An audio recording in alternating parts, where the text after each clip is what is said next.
Ya, Pusri, atas arahan dari kementerian, mulai akhir tahun lalu, tahun 2020, sudah memutuskan bahwa pabrik 3B itu dibangun di Kompleks Pusri Palembang. Ya, dibangun di Kompleks Pusri Palembang.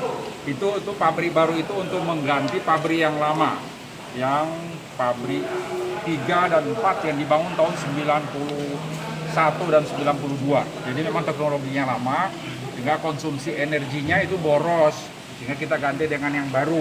Teknologi baru ini mudah-mudahan bisa menurunkan harga pokok dari produk Pusri.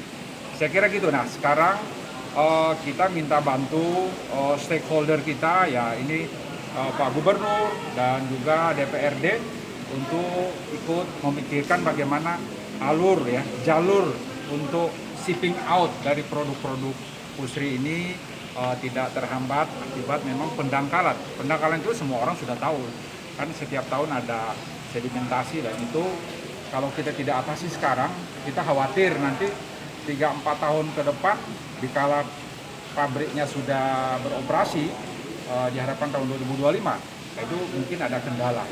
Saya kira pendangkalan kita melakukan pengerukan lah ya, pembersihan lah ya, bukan pembersihan begitu. Itu tidak ada masalah. Cuma memang tren sekarang kapal-kapal itu memang menunggu masuk itu saat-saat pasang. Itu kan berarti paling enggak nunggu 6 sampai 10 jam ya untuk biar bisa melewati alur pelayaran. Dwelling time-nya Kita kan korporasi ya, ada dengan Kementerian BUMN. Itu memang tidak ada budget untuk itu. Budget untuk membangun pabriknya ada. Dan itu memang relatif mahal. Saya kira tadi sudah diputuskan oleh DPRD bahwa itu menjadi otoritas dan kewenangan Kementerian Perhubungan dan juga Kementerian PUPR. Untuk CSR khusus? Saya katakan mulai akhir tahun lalu sudah diputuskan, itu atas arahan Kementerian BUMN juga dan Kementerian SDM, itu akan tetap berada di Pusri, Kompleks Pusri Palembang. Jadi pabriknya beroperasi atau dibangun di dekat Pusri, pabrik Pusri yang mau kita matikan nanti. Jadi area lokasi itu juga.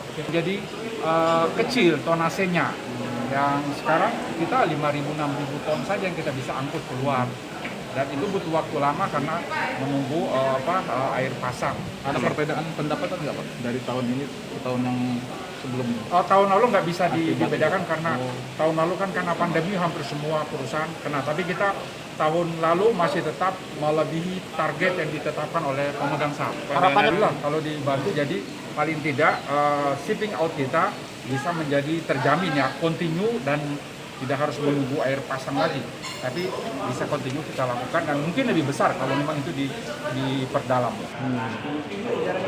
Dalam iya.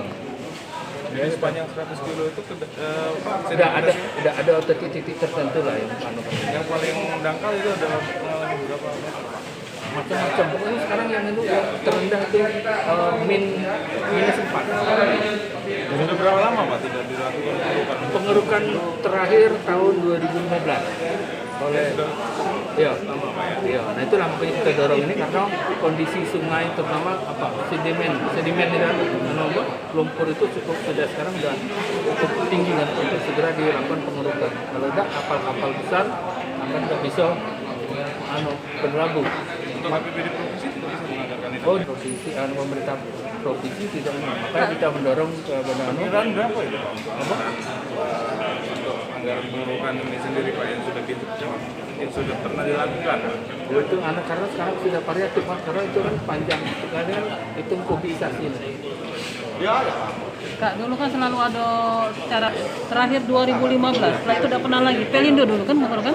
Bukan, langsung Kementerian Perhubungan. Langsung Kementerian Perhubungan. Itulah makanya kita mendukung juga, apalagi pabrik Pusri 3B ini kan akan dibangun di Palembang ini, menggantikan Pusri 3 dan Pusri 4. Solusi dari persoalan ini seperti apa, Kak? Itulah pengerukan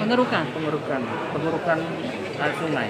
Kalau dari pusat sendiri sudah belum kita sampaikan, kan lama Sudah. juga. Sudah 6 tahun berarti kan Ya, ada sudah kita surati kemarin, Pak Gubernur sudah menyurati ke Kementerian Perhubungan dan Kementerian PU. Terus sudah ke responnya cak malu. Belum, ini baru disampaikan. Kemudian Beberapa tahun yang lalu memang ada anggaran untuk pengerukan di alur Sungai Musi itu. Ini anggaran dari Kementerian Perhubungan. Nah, kalau ada persoalan hukum itu bukan persoalan daripada anggaran, tapi persoalan pada saat pelaksanaan pekerjaan. Nah, kita berharap ya pada saat pelaksanaan pekerjaan nanti kalau ada anggarannya ya harus diperketat pengawasannya. Nah, kami juga DPR provinsi ya akan turut serta mengawasi. Karena apa? Gubernur ini ya berdasarkan undang-undang pemerintahan daerah, penyelenggara pemerintahan daerah ini eksekutif dan legislatif. Nah, gubernur adalah wakil pemerintah pusat. Nah, DPR bagian penyelenggara pemerintahan di daerah, wajib juga untuk mengawasi anggaran yang dari pusat. Jangan lupa subscribe, share, komen, dan like ya.